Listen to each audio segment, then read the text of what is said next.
கூடுதலான தொகுதிகளில் போட்டியிட வேண்டும் என்று வழக்கம் போல கூட்டணி கட்சி திராவிட முன்னேற்ற கழகத்திடம் பேசுவோம். கூடுதல் தொகுதிகளை தருகிற கூட்டணிக்கு தாவுவோம் என்று ஒருபோதும் நினைக்க கூடாது.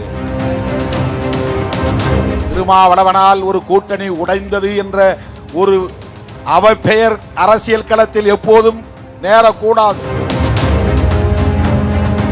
இங்க இடம் எங்களுக்கு சரியா கிடைக்கலன்னா எங்க இடம் கிடைக்குதோ அங்கு போவோங்கிறது விடுதலை சிறுத்தைகளின் அரசியல் அல்ல.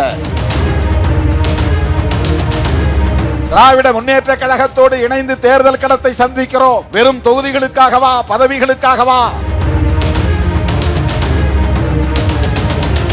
திருமாவளவன் நின்றால் எந்த அளவுக்கு வாக்குகள் வந்து ஒரு முனையை குவி பெய்யப்படுத்தி திரளுகிறது, மற்றவர்கள் நின்றால் அந்த அளவுக்கு இல்லையே என்று ஜெயலலிதா அம்மையாரே சொன்னதாக மூப்பனார் ஒரு முறை என்னிடத்திலே சொன்னார். ஏன்னா சிதம்பரத்தில் 2.25 லட்சம், பெரம்பலூர்ல 85,000 தான். ஆகவே சிதம்பரத்தில் போட்டியிடுகிற திருமாவளவனுக்கு வாக்குகள் போலரைஸ் ஆவதை போல, அணி திரளுவதை போல விழுப்புரத்திலே திரளும் என்று சொல்ல முடியாது. ஏற்கனவே நாம் பல முறை தோல்வியை சந்தித்திருக்கிறோம். நாம் தோற்று போவது முக்கியம் அல்ல, எதிரி ஒரு இடத்தில் வெற்றி பெற்று விடுவான் என்பது முக்கியமானதாக இருக்கிறது. எனவே ஒருவேளை சிதம்பரத்தில் நான் தோற்றாலும் விழுப்புரத்தில் ரவிக்குமார் வெற்றி பெற வேண்டும், ஒருவராவது நாடாளுமன்றத்திற்கு செல்ல வேண்டும் என்கிற அடிப்படையில் அன்றைக்கு திராவிட முன்னேற்ற கழகத்தோடு நாம் பேசி மனம் ஒத்து மனம் உவந்து ஒன்று தனி சின்னம், இன்னொன்று கூட்டணி கட்சியின் சின்னம் என்று நாம் முடிவெடுத்தோம். அப்படி எடுக்காமல் ஒருவேளை பரிசோதித்திருந்தால் வெற்றி பெற்றிருப்போம் என்றும் சொல்லியிருக்க முடியாது. அன்னைக்கு இருந்த சூழல் வேறு, 2024 சூழல் வேறு, 2026 சூழல் வேறு. எப்படி இருந்தாலும் இன்றைக்கு அனைத்து தரப்பு மக்களும் விடுதலை சிறுத்தைகளை ஏற்றுக்கொண்டிருக்கிறார்கள் என்பதற்கு சாட்சியம்தான் 2021 ஆண்டு நடைபெற்ற சட்டமன்ற பொதுத் தேர்தலில் 6 இடங்களில் 4 இடங்களில் நாம் பெற்ற வெற்றி, அதிலும் 2 தொகுதி பொது தொகுதிகளில் நாம் பெற்ற வெற்றி, திருப்போரூரும் நாகப்பட்டினமும். இது சாதாரணமானதல்ல. பொது தொகுதிகளில் விடுதலை சிறுத்தைகளின் வேட்பாளர்கள் வெற்றி பெற முடியாது என்றுதான் கூட்டணி கட்சிகளை சார்ந்தவர்களே நினைத்தார்கள், நம்பினார்கள். ஆனால் அனைத்து தரப்பு மக்களும் விடுதலை சிறுத்தைகளை ஏற்றுக்கொண்டார்கள் என்பதை உறுதிப்படுத்தக்கூடிய வகையிலே 4 தொகுதிகளிலும் நமக்கு மகத்தான வெற்றியை தந்தார்கள். அது போதாது அங்கீகாரத்திற்கு.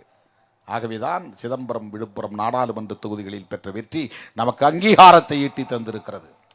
எனது அருமை தோழர்களே, 2026 சட்டமன்ற பொதுத் தேர்தலில் நாம் கூடுதலான தொகுதிகளில் போட்டியிட வேண்டும் என்று வழக்கம் போல கூட்டணி கட்சி திராவிட முன்னேற்ற கழகத்திடம் பேசுவோம், வலியுறுத்துவோம், கூடுதல் தொகுதிகளை கேட்டு பெறுவதற்கு முயற்சிப்போம். கூடுதல் தொகுதிகளை தருகிற கூட்டணிக்கு தாவுவோம் என்று ஒருபோதும் நினைக்க கூடாது. அதற்கு வாய்ப்பில்லை. அப்படி எதிர்பார்த்து கொண்டிருக்கிற சில அற்பர்கள் நம்மை விமர்சிப்பார்கள், அதை பற்றி கவலைப்பட வேண்டாம். திருமாவளவனால் ஒரு கூட்டணி உடைந்தது என்ற ஒரு அவப்பெயர் அரசியல் களத்தில் எப்போதும் நேரக்கூடாது. இந்த கூட்டணி என்பது திமுகவே உருவாக்கிய கூட்டணி என்பதை விட விடுதலை சிறுத்தைகளும் இடதுசாரிகளும் காங்கிரசும் எல்லோரும் சேர்ந்து 23 கட்சிகளும் சேர்ந்து உருவாக்கிய கூட்டணி. அந்த கூட்டணியை உருவாக்கியதில் திருமாவளவனுக்கும் பங்கு உண்டு, முத்தரசனுக்கும் பங்கு உண்டு, கே பாலகிருஷ்ணன் அவர்களுக்கும் பங்கு உண்டு, ஒவ்வொருவருக்கும் பங்கு உண்டு. கூட்டணியை நாம் சேர்த்து உருவாக்கி இருக்கிறோம். நாம் உருவாக்கி இருக்கிற கூட்டணி, நாமே உருவாக்கி இருக்கிற கூட்டணியை நாம் பலவீனப்படுவதற்கு இடம் தரலாமா? அதற்கு உடன்பட நாம் வாய்ப்பை ஏற்படுத்த முடியுமா?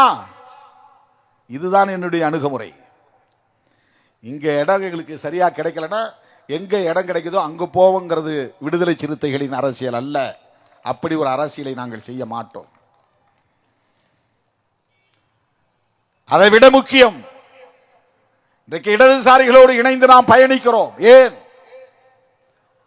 திராவிட முன்னேற்ற கழகத்தோடு இணைந்து தேர்தல் களத்தை சந்திக்கிறோம். வெறும் தொகுதிகளுக்காகவா, பதவிகளுக்காகவா?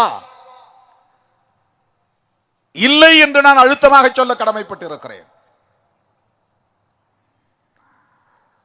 சாதி வெறியர்களும் மத வெறியர்களும் வலுப்பெற்றால் இந்த ஏழை எளிய ஒடுக்கப்பட்ட பட்டியல் சமூக மக்களை எந்த சக்தியாலும் காப்பாற்ற முடியாது.